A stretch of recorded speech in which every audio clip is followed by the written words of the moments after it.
కాబట్టి మీ జగన్ ఇలా ఈ రోజున స్వచ్ఛమైన మనసుతో, మంచి చేశానన్న ఆత్మవిశ్వాసంతో, మంచి చేశానన్న ఆత్మ సంతృప్తితో మీ ముందు మరోసారి సవినయంగా నిలబడ్డాడు.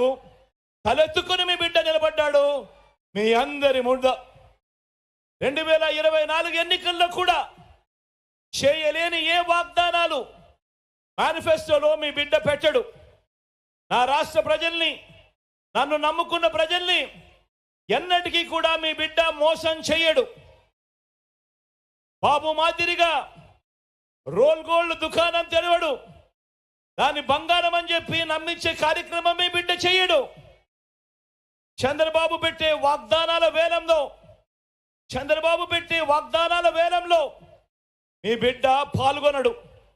ఈ బాబు తన 14 ఏళ్ల కాలంలో తాను 3 సార్లు సీఎంగానే ఉన్నాను అని చెప్పుకునే కాలంలో, 14 ఏళ్ళు సీఎంగా చేశాను అని చెప్పుకునే కాలంలో మీ ఇంటికి ఏం చేశాడు, మీ ఇంటికి ఏమిచ్చాడు అని ఆ చంద్రబాబును అడిగితే కనీసం ఫలానిది చేశాను, ప్రతి ఇంటికి ఇది ఇచ్చాను అని చెప్పుకునే పరిస్థితి కూడా లేని అలాంటి బాబుతో మీ జగన్ పోటీ పడడు. మీ జగన్ మార్కు ప్రతి పేద ఇంట్లో కూడా కనిపిస్తుంది. మీ జగన్ మార్కు ప్రతి అక్క చెల్లెమ్మ చిరునవ్వుల్లోనూ కనిపిస్తుంది. మీ జగన్ మార్కు ప్రతి అవ్వాతాతల ఆనందంలో కనిపిస్తుంది. మీ జగన్ మార్కు ఆ అక్క చెల్లెమ్మల పిల్లలలో, ఆ పిల్లలకుండే ఆత్మవిశ్వాసంలో కనిపిస్తుంది. మీ జగన్ మార్కు ప్రతి గ్రామంలో కూడా కనిపిస్తుంది. ఒకటే గుర్తుంచుకోండి, జగన్కు పేదలపై ఉన్న ప్రేమ ఈ దేశ రాజకీయ చరిత్రలో మరే నాయకుడికి లేదు, ఉండదు. ఇది నిజం, ఇది మాత్రమే నిజము అని చెప్పి ప్రతి ఒక్కరూ గుర్తెరగండి. అందుకే చెప్తా ఉన్నాను జగన్ చేయలేని ఏ స్కీమును చంద్రబాబు కాదు కదా, ఆయన జేజమ్మ కూడా చేయలేడు అని చెప్పి కూడా ఈ సందర్భంగా తెలియజేస్తా ఉన్నాను. చంద్రబాబు మోసాలతో, చంద్రబాబు అబద్ధాలతో, చంద్రబాబు వెన్నుపోట్లతో ఎవరితోనైనా ఏ స్థాయికైనా కూడా వెళ్ళి పొత్తులు పెట్టుకునే ఆయనతో, ఏ వర్గాన్నైనా కూడా అలవోకగా మోసం చేసే ఆయన అలవాటుతో పోటీ పడలేడు మీ బిడ్డ. నిజాలకు, నిజాయితీకి ప్రజలు విలువ ఇస్తారు అన్న నమ్మకం నాకుంది. బాబు చేస్తున్న మాదిరిగా నేను మోసపు వాగ్దానాలు చేయను. మోసాన్ని మోసంతోనే జయించాలి అన్న రాజనీతిని కూడా మీ బిడ్డ అమలు చేయడు. మోసాన్ని నిజాయితీతోనే జయించవచ్చు అని నిరూపించడానికి మీ బిడ్డ సిద్ధం. మీరంతా సిద్ధమేనా? అడుగుతా ఉన్నా నేను ఈరోజు మీ అందరినీ, ప్రతి అన్నను అడుగుతా ఉన్నాను, ప్రతి అక్కను అడుగుతా ఉన్నాను, మీకు ఎలాంటి నాయకుడు కావాలి అని అడుగుతా ఉన్నాను. మీకు ఎలాంటి నాయకుడు కావాలి అని అడుగుతా ఉన్నాను. బాబు లాంటి మోసగాడు కావాలనా? జగన్ లాంటి నిజాయితీ పరుడు కావాలనా? మీ నాయకుడు ఎవరు అని అడిగితే తలెత్తుకోలేని విధంగా మేనిఫెస్టోలో చెప్పినవన్నీ ఎగ్గొట్టే నాయకుడు, అబద్ధాలు, వెన్నుపోట్లు తన నైజంగా ఉన్న నాయకుడు కావాలా? లేక నోట్లో నుంచి ఒక మాట వస్తే మేనిఫెస్టోలో అది పెడితే ఆ మేనిఫెస్టోను ఒక బైబిల్గా, ఒక ఖురాన్గా, ఒక భగవద్గీతగా భావిస్తూ చెప్పినవన్నీ కూడా ఏకంగా 99% వాగ్దానాలు అమలు చేసే మీ జగన్ లాంటి నాయకుడు కావాలా అన్నది ఒక్కసారి ఆలోచన చేయమని కోరుతా ఉన్నా.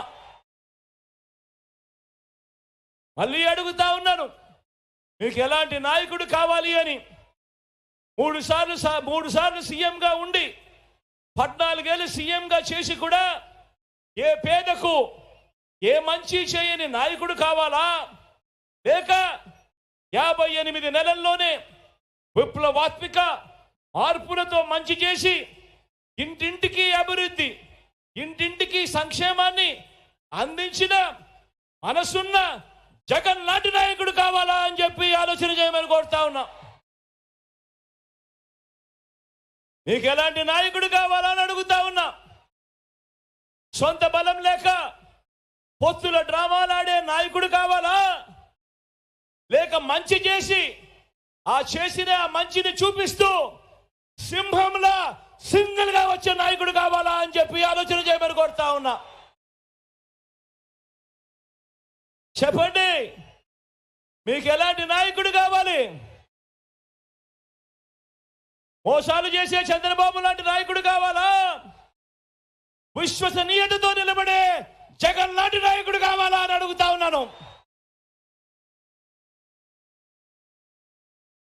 మీ గ్రామంలో, మీ పట్టణంలో మీరు ఈయన మా నాయకుడు అని, ఇతనే మా నాయకుడు అని కాలర్ ఎగరేసుకొని తలెత్తుకొని గర్వంగా ఇదిగో ఇది చెప్పాడు, ఇదిగో ఇవన్నీ కూడా చేశాము అని ప్రతి ఇంటికి వెళ్ళి గర్వంగా తలెత్తుకొని కాలర్ ఎగరేసుకొని చెప్పుకునే మీ బిడ్డ లాంటి నాయకుడు కావాలా, లేక ఎన్నికలప్పుడు మాటిస్తాడు, ఎన్నికలు అయిపోయిన తర్వాత చెత్తబుట్టలో మేనిఫెస్టోను పడేస్తాడు, ఎన్నికలప్పుడు ఇచ్చిన మాటలన్నీ కూడా గాలికి వదిలేస్తాడు అన్న మోసగారి చంద్రబాబు నాయుడు లాంటి నాయకుడు కావాలా అన్నది ప్రతి ఒక్కరూ కూడా ఆలోచన చేయమని కోరుతా ఉన్నా.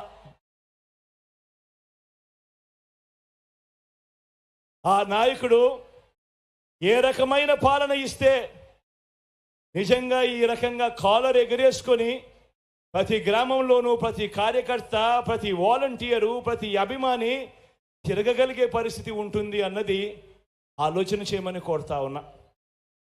నేను ఇంత నిజాయితీగా మాట్లాడుతా ఉన్నా. మరి చంద్రబాబు చరిత్ర ఏమిటి? బాబు ఏం చెప్పాడు? చంద్రబాబు ఏం చేశాడు?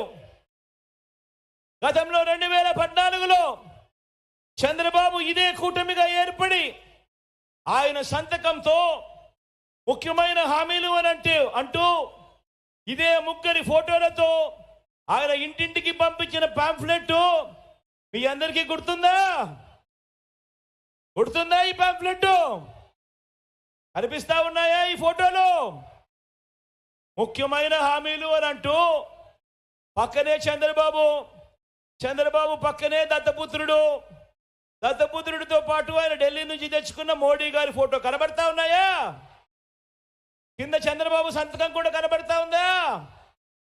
ఈ పాంఫ్లెట్ ముఖ్యమైన హామీలు అని అంటూ 2014లో మీ ప్రతి ఇంటికి పంపించాడు ఈ పాంఫ్లెట్ చంద్రబాబు నాయుడు గారు. 2014లో ఈ పాంఫ్లెట్ మీ ప్రతి ఇంటికి పంపించడమే కాకుండా ఈ ముఖ్యమైన హామీలు మీరు ఎక్కడ మర్చిపోతారేమో అని టీవీలలో అడ్వర్టైజ్మెంట్లు ఊదరగొట్టారు. గుర్తుందా? ఆ ఈనాడు, ఆంధ్రజ్యోతి, ఆ TV5లో వచ్చిన అడ్వర్టైజ్మెంట్ గుర్తున్నాయా?